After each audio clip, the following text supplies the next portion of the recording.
Welcome back to the Blindsiders. I am Ben here with Dylan and Brian to talk about episode 11 of Survivor 49. We missed episode 10 because scheduling around Thanksgiving was unfortunately more difficult than we expected. But we are back here to talk about 11. Maybe splash a little bit of episode 10 in there just for context. Yeah, do we want to eulogize Juwan before we go too far? Yeah, and I think that, also these two episodes kind of feel like they go kind of back to back a little together because if ever there was a time for us to miss an episode. The logic for the Sophie vote here in episode 11 kind of derives from the Juwan move and in particular Sage's kind of storyline through the episode. So it kind of makes sense to touch on both. Yeah, I mean, I liked Juwan. I thought he was a fun presence on the show this season. He was playing hard. Was he playing well? Maybe not, but he was playing hard, and I appreciated that from him, and I was sad to see him go. Yeah. I thought last week's episode was good. I thought everything post challenge was very, very entertaining. I thought it was going to maybe set the table for a little bit of eye-opening for some of these players to exactly who is in charge of everything. Did not seem to do that. No, I very much I like Juwan as a player. I thought he was entertaining. I don't think that he was a good player. I think that much like Sage, who we'll talk about in this episode, they were not very rational with the things that they were trying to do. And I think it was the right move for Rizzo, Savannah, and Soph because Juwan and Sage were flip-floppers. They had been for the past 2-3 weeks. So all around, it was a bonus. Well done for Savannah, Rizzo, and Soph and Sophie. Now we'll get into if that was long-term good for Sophie or not, but I think that is up for debate. I like that those four, even Sophie, I like a lot, and I would like to see all four of them play again at some point. But Juwan was entertaining. It seems like a very cool dude, and it was nice to watch him this season. Yeah, video editor, so relatable to me anyways. So I was probably predisposed to like it, much like Justin last season as a former pizza boy. Predisposed to like them. That's a big thing for the season is that everything post merge I've actually really liked a lot. I think it's been very, very entertaining. Even if the gameplay at times has not been the best, I think that everything that we've gotten since that merge episode has been a positive. And it's kind of helped build this season up for me in the new era for sure. I was kind of going through new era seasons that I liked, and I think that this is up there for entertaining post merges.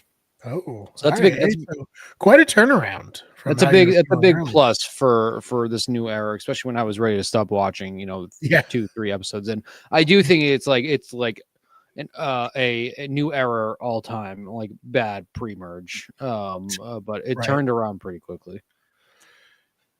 Yeah, I mean, I think that for now, or for me, this season is better than 48. I think on paper,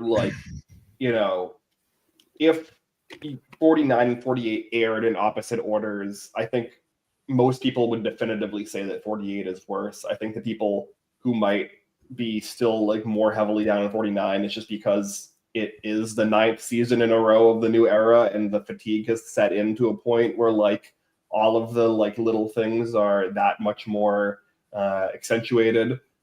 Things like going on pointless journeys that take up 10 minutes of screen time that are literally excruciating to watch and make me want to go take a bathroom break during them. Stuff like that. I still have trouble defending, especially when they're potentially losing a vote or introducing an advantage in at the final 7. Very dumb. But I do agree. I think that my issue with this season is the macro storytelling at this point, because it's been pretty apparent from basically like the Nate boot on that like this Savannah Rizzo Soph trio are like the only three people that matter, and that everyone else is just kind of like seasoning and dressing on their story. And to me, like that's kind of taken what could be a more interesting season of gameplay, or a more interesting like past, maybe like 5 rounds of gameplay, and made it less interesting to me. And also, I think a lot of the other players like Christina in particular, Sage, this episode, like we're not really getting like a lot of cogent like rationale and strategy from them. Like basically this entire episode, everything that Christina says is indicative that she wants Savannah out, confessionals and all. And then by the end of the episode, she's voting with this, majority for Sophie. And like you could just say like, oh, the votes weren't there. Steven wanted to vote out Sophie.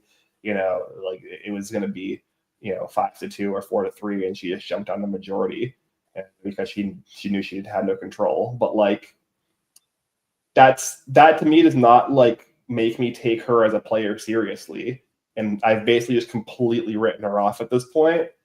And I mean I've written Christina off for like basically like a month and a half at this point, but like still, and to me like that's just kind of weird storytelling, and part of that might be them trying to like do the Samoa Russell thing headed into 50, where they're like specifically trying to hype up the 2 returning players, and that's like the editing tack they're taking, which was a mistake in Samoa, and I think it's a mistake here, because we're not really getting a lot of the motives from the majority of the cast, and we haven't throughout the season, in my opinion. I think you're underselling just how dumb and short-sighted that opposite tribe of Christina, Steven, and Sage is at this point. I think when you really sit back and look at it, the fact that we've said before, if you have an idol that everybody knows about for this long, is it really that dangerous? Rizzo has what is going to be maybe one of the more important immunity idols we've seen in the new era that's going to play out probably next week, is my guess.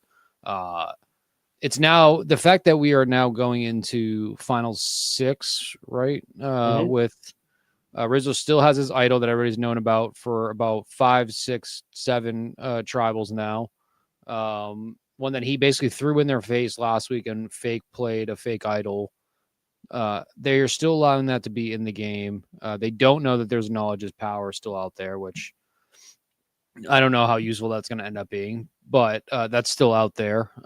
It's like I think the whole idea, and to your point about Christina too, whatever that was all about of her, she just doesn't like Savannah, so she wants to vote her out. Like I think that whole thing has been like a little bit weird from a storytelling perspective when you don't do that at all here, and you were kind of made a fool last week.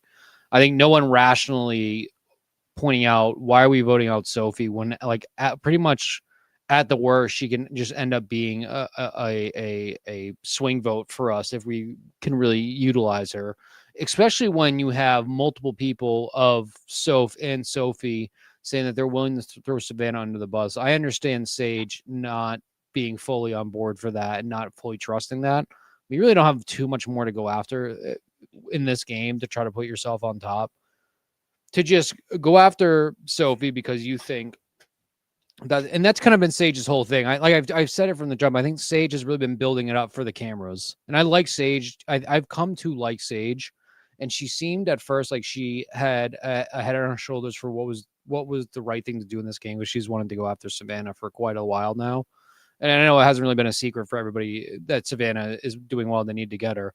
But I think to then, between the stuff with Shannon and then now this, where you're voting out Sophie, who is someone you need to flip at this point, voting her out to get back at her for voting out Jawan, and you want to like kind of show off to Jawan and the jury when you have absolutely no winning game whatsoever. Like I think if we're sitting here in 2 weeks and we're talking about Sage being the winner, I think we're talking about one of the worst winners of all time.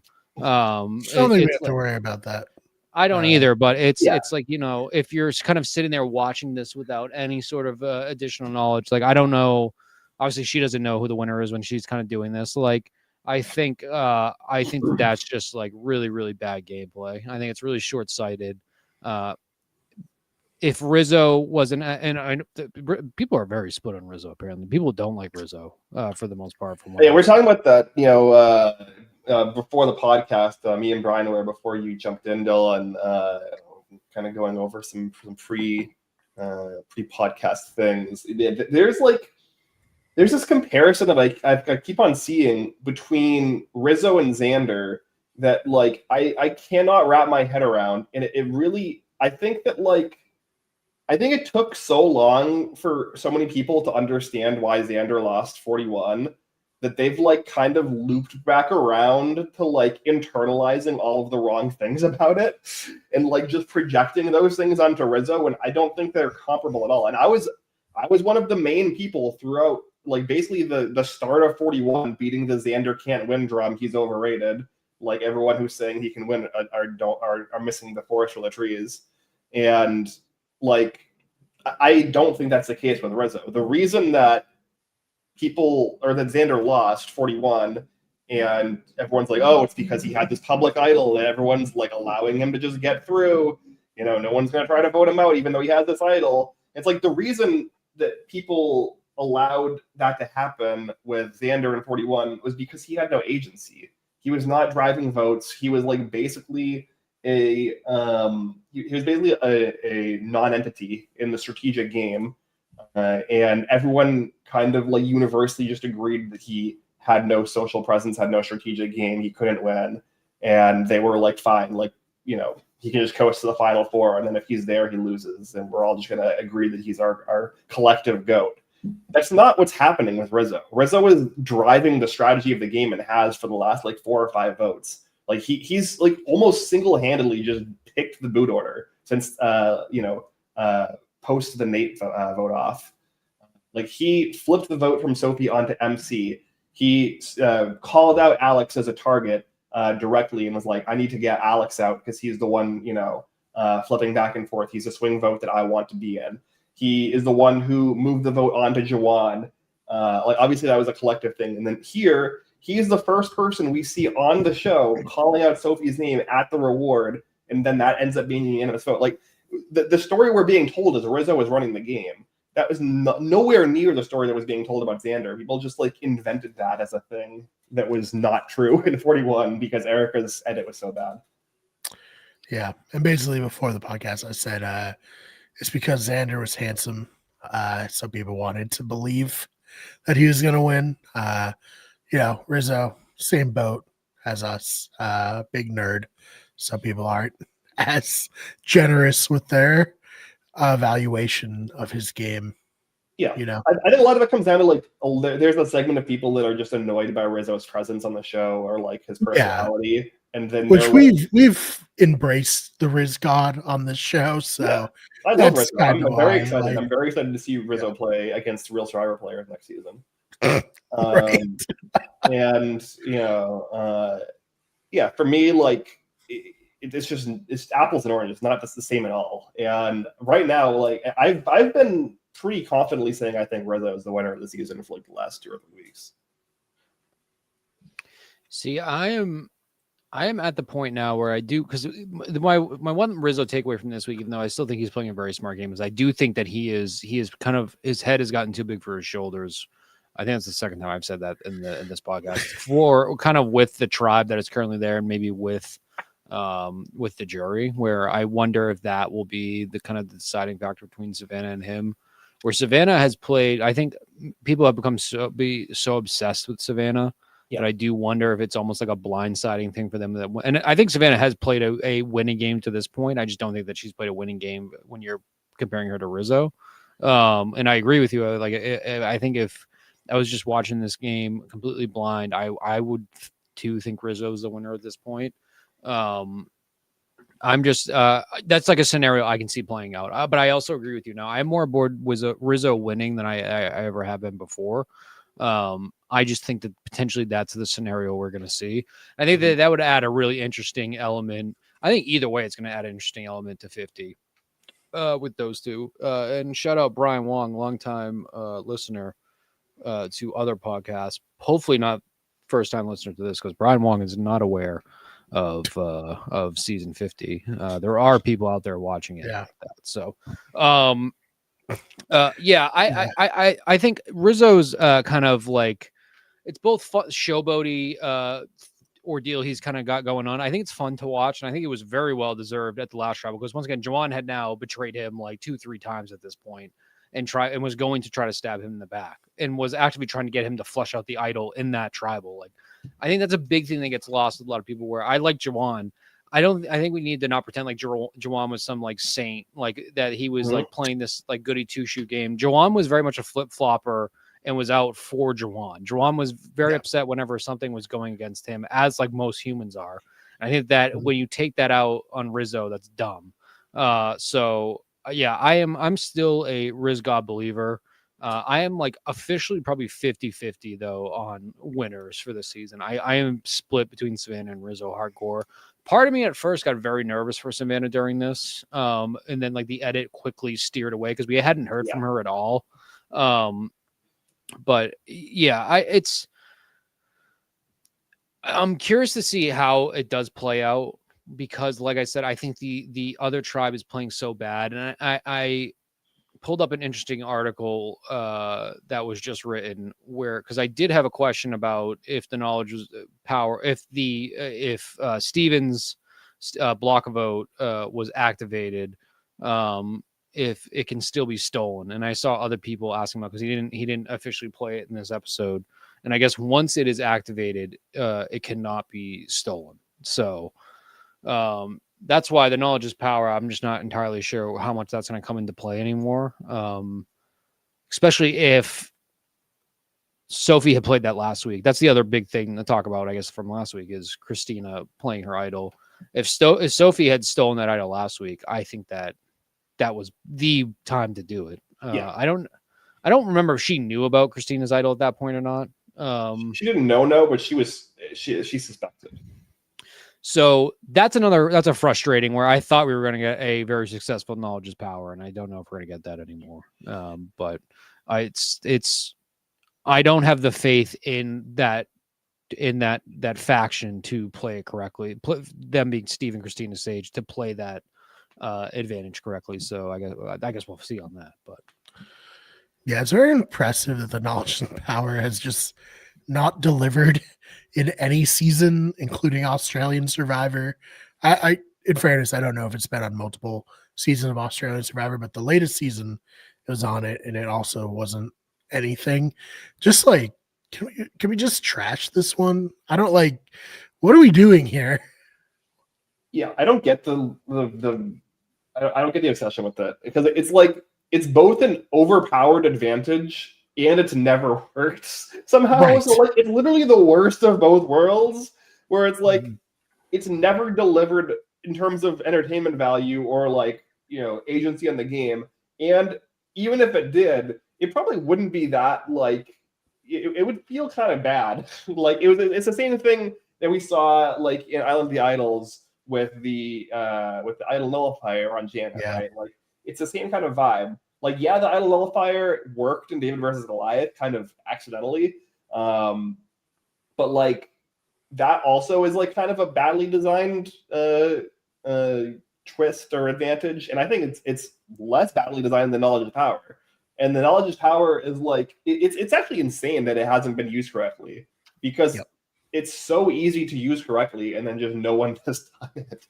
It's just like the very first season it came, the players immediately figured out how to counter it. So I was like, okay. But then everyone stopped countering it. Yeah. And so like there was nothing to like, like Soph has had like 4 different opportunities to successfully use it this season so far, and she just decided not to for whatever reason. And we don't know why she's decided not to. She keeps talking about using it. We've had like 17 segments in the last month about the knowledge is power advantage, and it's probably just going to be completely inconsequential. And it's like, why are we investing so much storytelling capital into an advantage that has not been used yet? It's like, it's so bizarre. I also I want to clarify that article I was reading too, because I think I confused myself reading it, and I thought I had missed something that Steven had already activated it previously and then didn't use it, and then like it was something that carried over.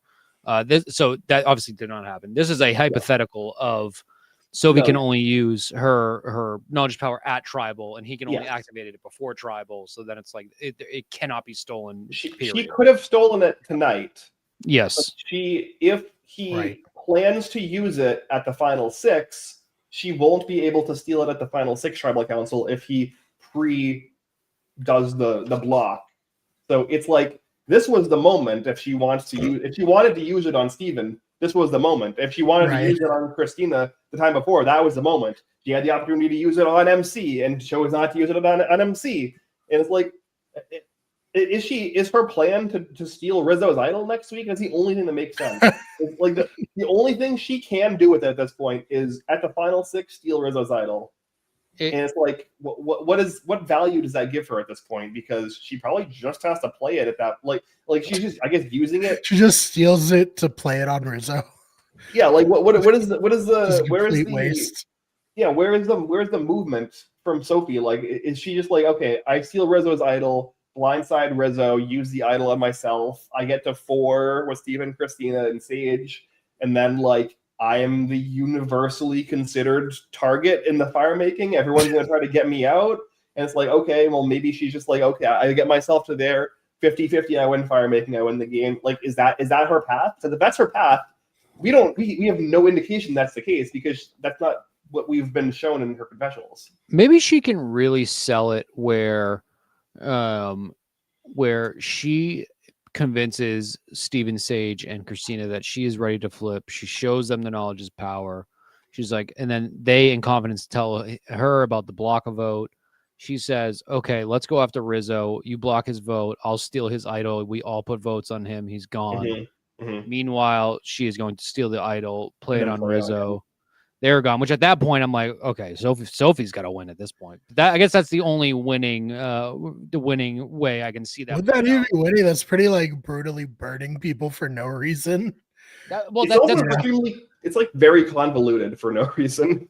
It is protecting your alliance. Like if you're turning into a rogue agent. So it very much is like you are. I would like to see it. Ride or die at this point. It would be good TV. I don't know if it would be good gameplay. Yeah, so that's kind of what we're hoping for at this point. Like, the knowledge is power needs to just have a convoluted end, and that'll maybe be entertaining.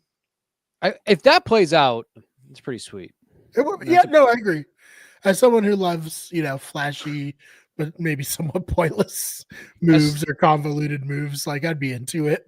As someone who's sitting in a warm office and sipping on Diet Pepsi, I feel like that I have a slightly more computing brain power than somebody who's been like starving on an island for 20 days at this point. Especially when they're making them run laps around. I won't knock them if Soph does not end up doing that. That is literally the only way I really can see that working. And not just stealing Rizzo's idol to play, just to do it. But again, that wouldn't be like actually impressive, right? Like, for me at least, I wouldn't be like, if you have a 3-3 situation where one of the 3 has a block a vote and the other 3 has an idol and a knowledge is power, then the side with the idol and the knowledge is power should win out, right? Like, that should. In theory, that's double the advantages, and they're 2 more powerful, like to the first and second most powerful advantage of the 3. So like, if we're just doing like advantage calculus here, like that's the side that should win, right? So like, if that's what ends up happening, then like I'm not particularly impressed, even if it's flashy. Like, that's just like the expected outcome for me at this point. Well, I'm gonna need you to be a little bit more easily impressed, because I would be, if that happened, and not just because I came up with it in my head 5 minutes ago. Right. If that happened, I would be impressed, because I do think that his block vote is dangerous. Mm-hmm. Like it, and once again, that is very important too. It is a block a vote. It is not technically steal a vote, right? Because he's not getting another vote. So I did it myself earlier. Because that's another thing. I feel like she would need to officially ask, and it doesn't matter anymore. Mm-hmm. Do you have a steal a vote? Because that's what Rizzo kept saying back at camp. Block a vote before? Yes, we've seen it. Yeah. Okay.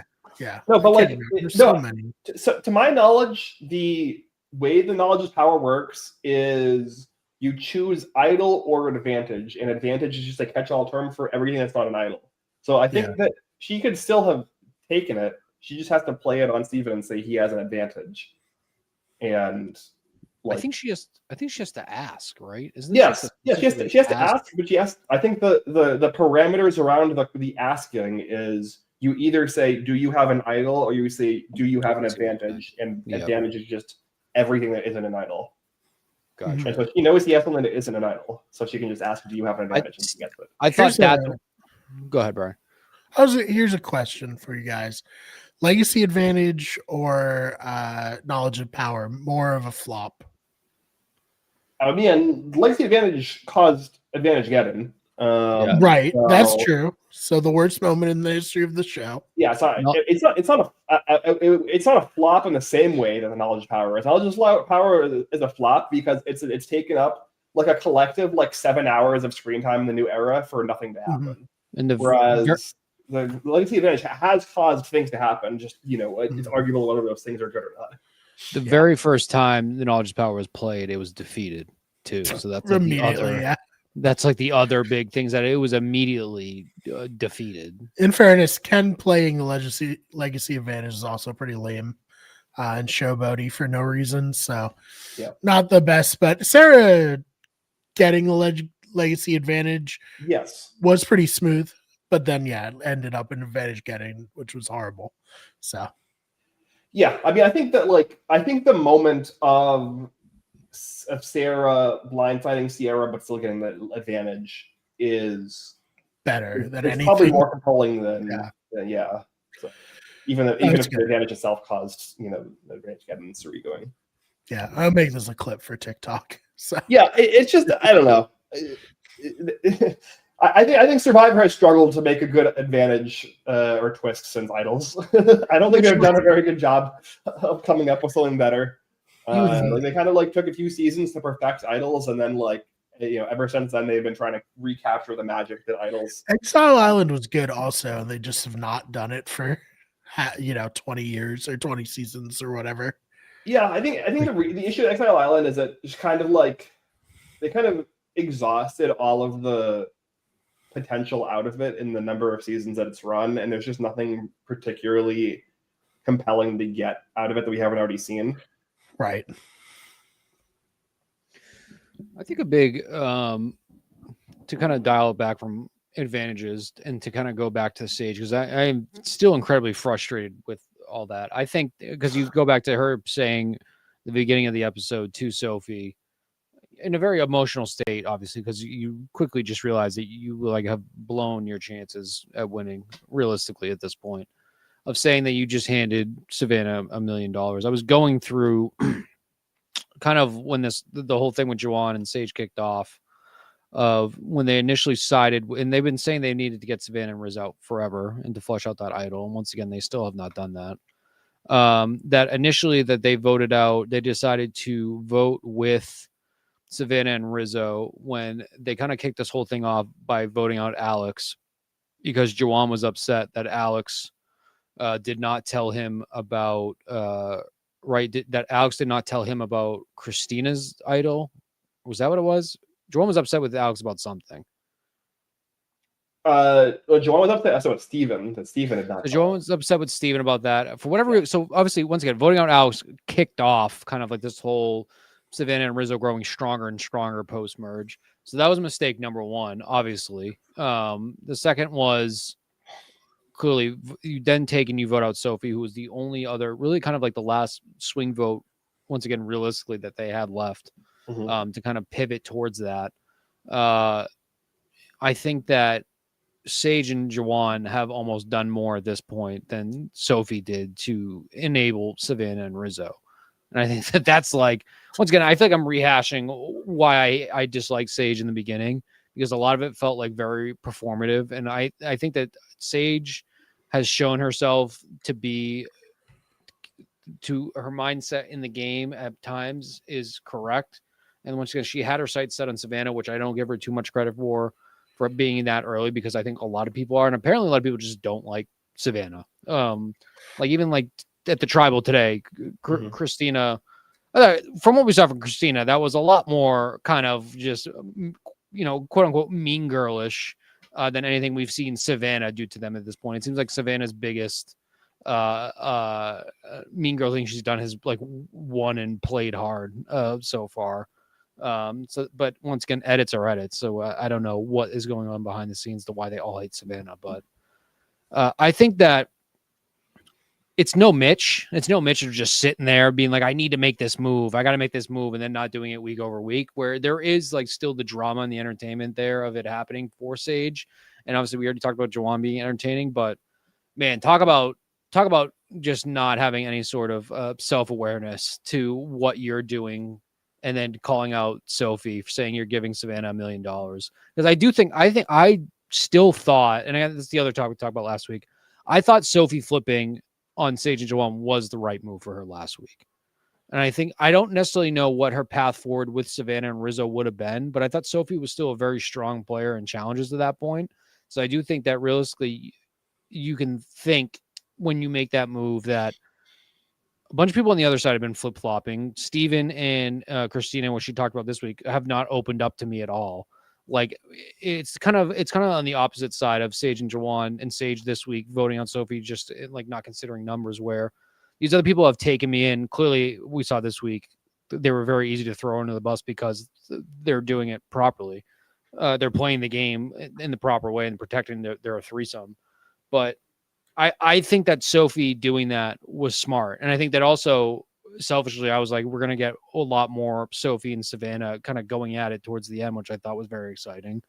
I don't know. I guess I don't really know.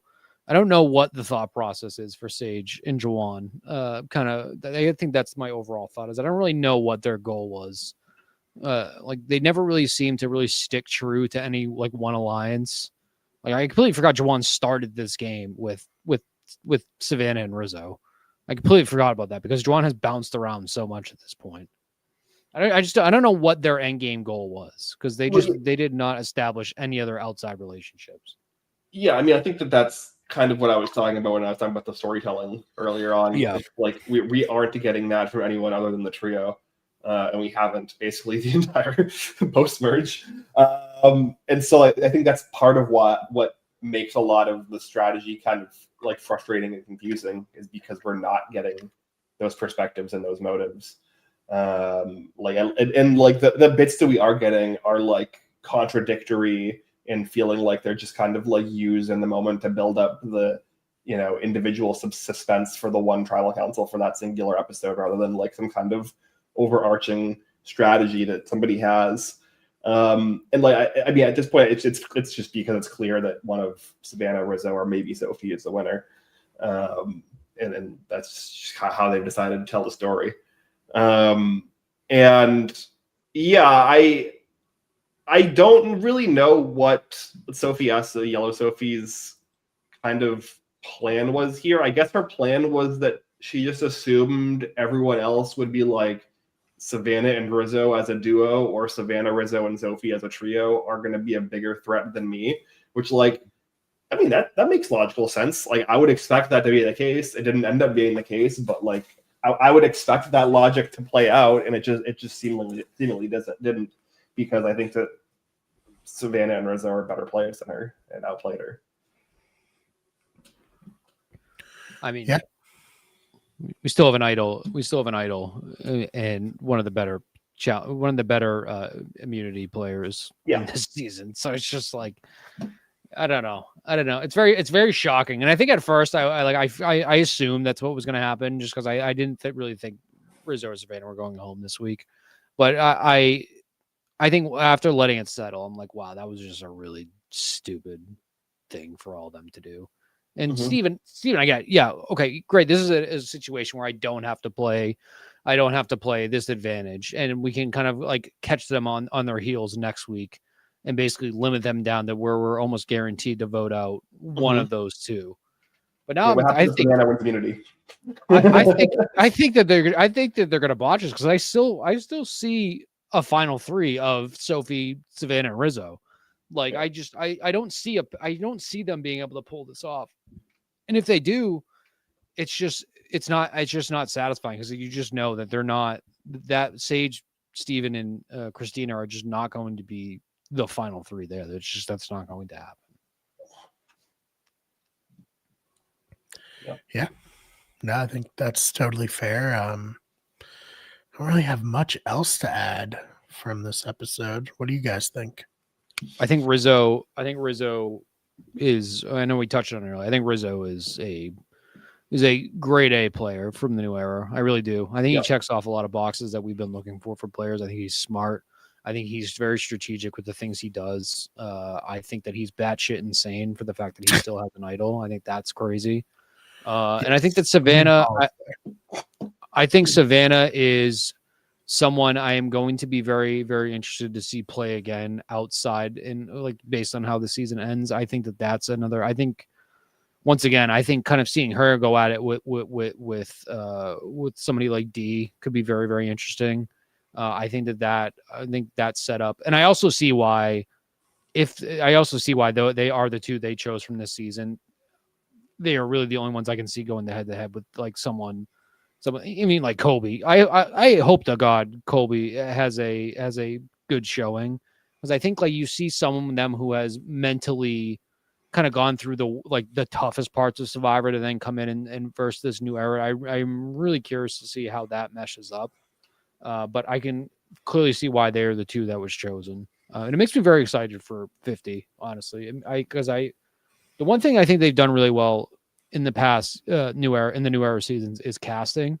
And so my hope and my expectation is that kind of like that melting pot of all those multi-era personalities coming together. I think that's going to be a lot of fun. So that's kind of like, that's a crazy thing to bring out of talking about just 49, but that is something I'm looking forward to. And I think Savannah and Rizzo, kind of a good example, because Rizzo would mesh in with, I think, a lot of earlier seasons or maybe like middle seasons a lot better than I would categorize him in New Era. And so I am excited to see him do that. But the Riz God and the Legend of Riz God continues to build. It is a shame a lot of people are not all aboard on Rizzo, but I guess like I said, people were desperate for a villain. I think they're just lashing on to the wrong one. Yeah, I mean, I've been on the Rizzo train, like I said, for weeks now, and I think that if Rizzo wins the season, I might even just confidently say he's the best player of the new era. I agree. I don't know, like the things he's been doing, just from like a social positioning perspective, and then also like I've talked about before, his like both his target management and also his target selection. It's like a very underrated part of the game, and he's. I think the Sophie boot this episode is basically a payoff from the move that he made during the split tribal to flip the vote from Sophie to MC. And that to me, like, just retroactively looks like the move of the season, because basically, like, if he doesn't make that move, then like this can't be set up. You know, they don't have the numbers to make a lot of the plays that they were able to make that when they had Sophie. They wouldn't have had Sophie as a big threat that had no social connection to Christina and Steven to be able to throw her under the bus in this moment. Like, there's just so many like layers to that decision that he was able to kind of see coming, and then also like preset up to have the conversation she needed to have at the time with Sophie to like bring her into the fold. Like, just like the amount of forethought that he had to like set up a social structure that benefited him is just like really impressive, and something that we haven't really seen to this level in the new era, in my opinion. I think too, just having a really, really strong, and I'll throw Soph in this, but just a really strong alliance of what are basically the two best players in this season. Kind of stick to it. And to your point, he could have incredibly easily thrown Savannah under the bus when he was at that reward, and didn't. And I think just like the way he was able to kind of move through that, you know, we saw Kyle and Camilla last season. And I think I said the same thing where it's nice to see a season long alliance play out, but Kyle and Camilla is not the same as Savannah and Rizzo in the sense that like they have both been on top in terms of like gameplay and what they've accomplished, even though they've said that they were on the bottom when they were at the merge. like they have both been the clear front runner players from beginning to end. I guess that could be edit, but the fact that they were able to stick together this entire time, I don't see that breaking up at the end, unless it's the type of thing where they throw each other into fire together, and whoever comes out on top, it's like, yeah, that's the winner. I think, yeah, that's really cool to watch, and it's like something I've wanted for a while. So it's just nice to see.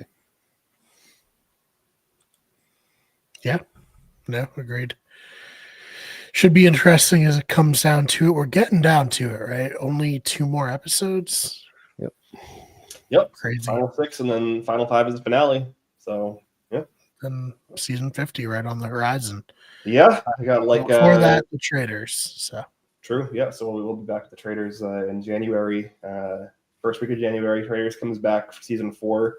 We'll be covering that over on Meet You at Breakfast, the 3 of us plus Julia, and then basically right at the Traders ends, we're gonna start right into Survivor 50. We're not really taking any time off except for the holidays here. I think we might actually have overlap. We might overlap. Yeah, I did double check with the dates. I was very surprised to see we were getting a February. I wonder if there's more episodes. Maybe there is more episodes because they have a larger player pool of Survivor. I was just surprised to see it starting. Like I feel like we normally have gotten early March past couple of seasons.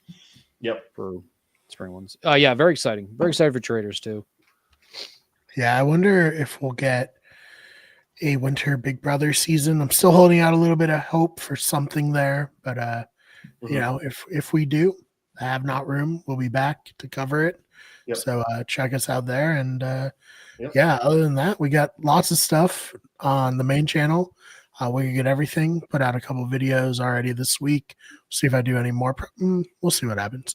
Then there's also Those Fake Nerds, Wicked Good Sports, and our newest channel, which is now titled History is Wicked. Go check that out. And other than that, Dylan, what do you got going on? Anything you want to promote?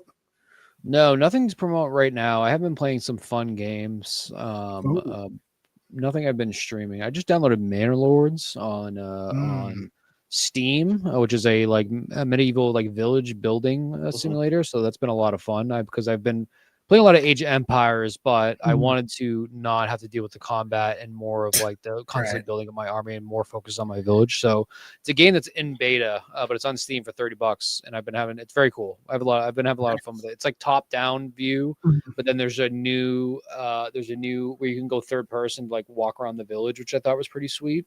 And kind of see how it looks. So if there's any nerds that are into that type of stuff, I highly recommend it. I'm very excited to kind of continue staying consistent with our reality TV show coverage like we just talked about. So definitely just keep following us here. Yeah. And Ben, anything you got going on? Not too much. I'm excited to wrap this up. We got a couple weeks left. And then, like I said, I did double check, and the premiere of Survivor 50 is the day before the finale of the Trader season 4. So they overlap by 1 day. Okay. Wow. So yeah, we're not going to take any time off between those 2 seasons of reality. We're not off until the summer. Yep, right off in the summer.